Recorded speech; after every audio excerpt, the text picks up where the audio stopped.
बादशाह और गुलाम बहुत अच्छे दोस्त होते हैं, लेकिन बादशाह और गुलाम के बीच आखिर असली रिश्ता क्या होता है और बादशाह की माँ आखिरी गुलाम को अपने रास्ते से हटाना क्यों चाहती होती है? ये सवाल इस कहानी के हर मोड़ पर सांस रोक लेता है। बादशाह और गुलाम की दोस्ती कोई आम दोस्ती नहीं होती, लेकिन इस दोस्ती के बीच ऐसा कौन सा राज छुपा होता है जो सिर्फ बादशाह के पिता जहांदार और गुलाम की माँ को पता होता है? और बादशाह की माँ इस दोस्ती में जहर क्यों घोलना चाहती होती है? क्योंकि वो अपने बेटे की शादी अपनी भांजी से करवाना चाहती होती है और सारी जायदाद पर कब्जा करना चाहती होती है, और इसी मकसद के लिए वो एक खामोश मगर खतरनाक खेल खेलती है। वो धीरे धीरे बादशाह के दिल में गुलाम के खिलाफ शक डालती है। वो कहती है, गुलाम तुम्हारा दोस्त नहीं होता? जिस लड़की से तुम मोहब्बत करते हो उस लड़की का गुलाम से कोई ना कोई रिश्ता जरूर होता है। वो तुम्हारे साथ गद्दारी कर रहा होता है। शुरुआत में बादशाह इन बातों पर यकीन नहीं करता, दोस्ती अभी जिंदा होती है, एतबार अभी टूटा नहीं होता। लेकिन इसी दौरान एक और कहानी जन्म लेने लगती है। सुंदरी गुलाम के करीब आने लगती है। वो उससे मिलने आती है, एक बार फिर दोबारा, और यही मुलाकातें सब कुछ बदल देती हैं। बादशाह की माँ की नजरें सुंदरी पर पड़ती हैं। वो उसका पीछा करवाती है, और जब उसे पता चलता है कि सुंदरी गुलाम से मिलती है तो शक यकीन में बदलने लगता है। अब बादशाह को अपनी माँ की हर बात सच लगने लगती है। गुस्सा आंखों पर पर्दा डाल देता है। वो सुंदरी को कैद कर लेता है, और गुलाम जो कभी दोस्त होता है उसी गुलाम को दुश्मन समझकर कैद कर दिया जाता है। यही वो लम्हा होता है जहाँ कहानी का रुख बदल जाता है। यही वो वक्त होता है जब राज धीरे धीरे सांस लेने लगते हैं। गुलाम की माँ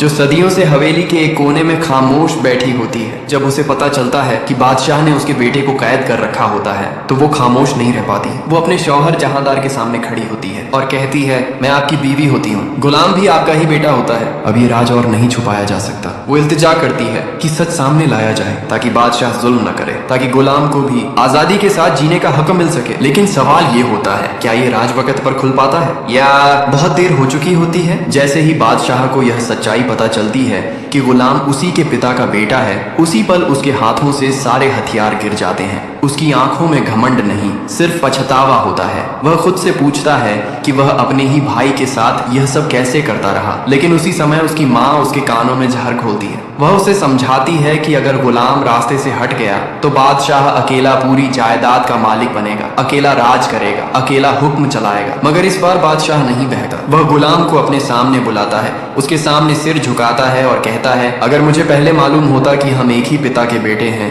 तो मैं कभी तुम पर यह जुल्म नहीं करता। वह सिर्फ माफी नहीं मांगता बल्कि कुर्बानी देने को भी तैयार हो जाता है। वह कहता है, अगर सुंदरी तुम्हारे साथ खुश है तो मुझे कोई ऐतराज नहीं, तुम्हारी खातिर मैं उसे छोड़ने के लिए भी तैयार हूँ। फिर बादशाह अपने पिता जहांदार की तरफ देखता है और वह सवाल करता है जो बरसों से दबा हुआ था, आखिर आपने ये राज इतने अरसे तक छुपाया क्यों? जहांदार की खामोशी टूटती है। वह कबूल करता है कि गुलाम की माँ से वह सच्ची मोहब्बत करता था, मगर हालात ऐसे बने कि उसे किसी और से शादी करनी पड़ी। अगर यह सच उस वक्त सामने आ जाता तो इज्जत, सता और नाम सब मिट्टी में मिल जाते। इसी डर ने इस राज को बरसों जिंदा रखा, यहाँ तक कि आज सब कुछ बेनकाब हो गया। लेकिन कहानी यहीं खत्म नहीं होती। उसी पल बादशाह की माँ खामोशी से एक और खेल खेल चुकी होती है, वो खेल जिसका मकसद सिर्फ एक है, गुलाम को हमेशा के लिए रास्ते से हटाना। अब सच्चाई सामने है मगर अंजाम अभी बाकी है, क्योंकि जब साजिश माँ की हो तो खून के रिश्ते भी इम्तिहान में पड़ जाते हैं।